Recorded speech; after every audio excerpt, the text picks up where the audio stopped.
ఎందుకంటే ఇప్పుడు నేను చెప్పబోయేది అబ్బాయిలకు మాత్రమే. అందుకే అబ్బాయిలు జాగ్రత్తగా వినండి. మీరంతా ఇప్పుడు డిగ్రీ చదువుతున్నారు.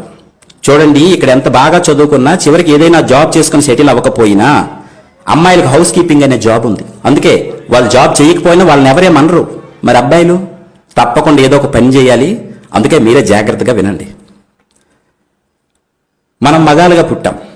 మగాడిగా పుట్టడం ఈజీనే, కానీ మగాడు అనిపించుకోవడం చాలా కష్టం నాయనా. ఒకసారి మగాడి జీవితాన్ని చూద్దామా. 5వ క్లాస్ లోపు అమ్మా నాన్న తప్ప మనకి ఇంకేం తెలియదు. 6వ క్లాస్ నుంచి 10th క్లాస్ వరకు కొత్తగా అన్నీ నేర్చుకుంటాం. పుస్తకాల్లోని పాఠాలన్నీ చదివేసి మనమే గొప్పోడుగా ఫీల్ అయ్యి అమ్మా నాన్నకి ఏం తెలియదు అనుకుంటాం. నాన్నకంటే నేనే తెలివైన వాడిని అనుకుంటాం. ఇంటర్ డిగ్రీలు మరి చెప్పాల్సిన అవసరం లేదు. కుర్రోళ్ళం అయిపోయాం. కాలేజీలో అటెండరు, స్వీపరు, వాచ్మెన్ ఇలాంటి వాళ్ళని చూస్తే చాలా చీప్గా కనిపిస్తారు మన కళ్ళకి. ఇలాంటి పనులు మనం చస్తే చేయం అనుకుంటాం. జీవితంలో ఏదో పెద్ద పొడి చేస్తాం అనుకుంటాం. తీరా డిగ్రీ పూర్తి బయటకు వచ్చాక చేతిలో ఉద్యోగం లేక, సంపాదన లేక, బయటికి వెళ్ళి బ్రతకలేక సంపాదించడం ఎంత కష్టమో అప్పుడు తెలుసుకుంటాం. చిన్న ఉద్యోగం అయినా ఎంత విలువైందో అప్పుడు అర్థమవుతుంది. వయసు వచ్చిన కొడుకు ఇంట్లో ఖాళీగా ఉంటే అమ్మా నాన్న నిన్ను అదోలా చూస్తుంటే అప్పుడు మీరు రెడీ అవుతారు. 5,000 జీతమైనా చాలు ఏ పనైనా చేస్తానని. ఆటో డ్రైవర్ గానో, కంపెనీలో హెల్పర్ గానో, సెక్యూరిటీ గార్డు గానో పనిచేస్తున్నప్పుడు అప్పుడు తెలుస్తుంది అటెండర్ ఉద్యోగం కంటే తక్కువ స్థానంలో ఉన్నానని. చూస్తూ ఉండగానే 30 ఏళ్ళు నిండిపోతాయి నీకు. పక్కన పెళ్ళాం, చేతిలో 2 పిల్లలు. సబ్బులు, పేస్టులు, పౌడర్లు, రేషను, ఇంటద్దె, కరెంటు బిల్లు, పాలు bill, cell phone recharge, school ఫీజులు, నెలకొక గ్యాస్ బండ, ఇవే కాక వినాయక చవితి, దసరా, సంక్రాంతి, భోగి, దీపావళి, ఇలా సంవత్సరం అంతా ఏదో ఒక పండగ. అన్నిటికీ డబ్బు కావాలి. ఒక్కసారి వెనక్కి తిరిగి చూస్తే బాధ్యతల అగాధంలో పడిపోయి ఉంటావు. వచ్చిన శాలరీ సరిపోదు, ఎక్కడ చూసినా అప్పులే. సడన్ గా పిల్లలకు బాగాలేకపోతే ఒరికిపోతావు. చేతిలో 500 కూడా ఉండదు. జీతం రాగానే ఇస్తాను, 500 ఫోన్ పే చేయరా అని క్లాస్మేట్ ఫ్రెండ్కి ఫోన్ చేస్తావు. డబ్బు సంపాదించడం ఎంత కష్టమో తెలుసుకుంటావు. ఇప్పుడు కాలేజీ రోజుల్లో అన్నీ నీకే తెలిసని ఎగిరిపడే నీకు 30 ఏళ్ళు నిండితే గానీ అసలు జీవితం అర్థం కాదు. అంతలోనే నీ పేరెంట్స్ ఈ లోకం విడిచిపోతారు. అప్పుడు తెలుస్తుంది నీకు జీవితం అస్సలు విలువ. కూలి పని చేసైనా నీ తండ్రి నిన్ను ఎలా పెంచాడో గుర్తు చేసుకుంటావు. ఊరంతా బలాదు తిరిగొచ్చిన అమ్మ ఎలా భోజనం పెట్టేదో గుర్తొస్తుంది నీకు. అప్పుడు ఏడుస్తావు, బయ్యో తొక్కలో లవ్వని అమ్మాయి వెంట తిరిగి అది మోసం చేస్తే ఏడ్చావు చూడు, అసలు అది ఏడుపే కాదు.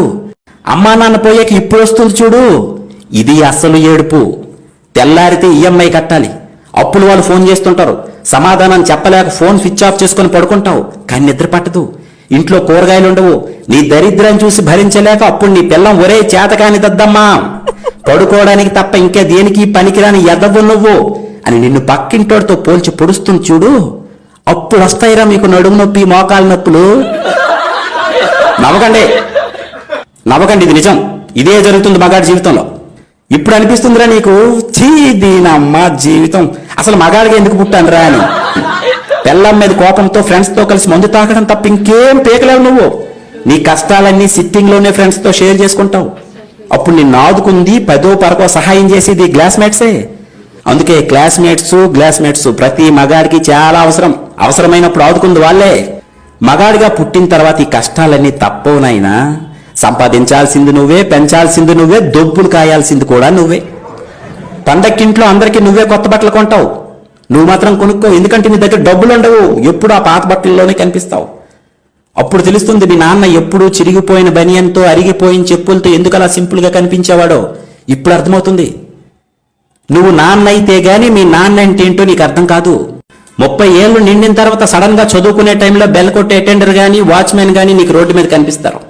చిన్న ఉద్యోగమని, తక్కువ జీతమని హేళన చేసి నువ్వే ఈరోజు అతన్ని ఎంత ఆప్యాయంగా పలకరిస్తావో చూడు. నీకంటే అతను ఎన్ని రెట్లు గొప్పవాడో ఇప్పుడు నీకెవరో చెప్పాల్సిన అవసరం లేదనుకుంటా.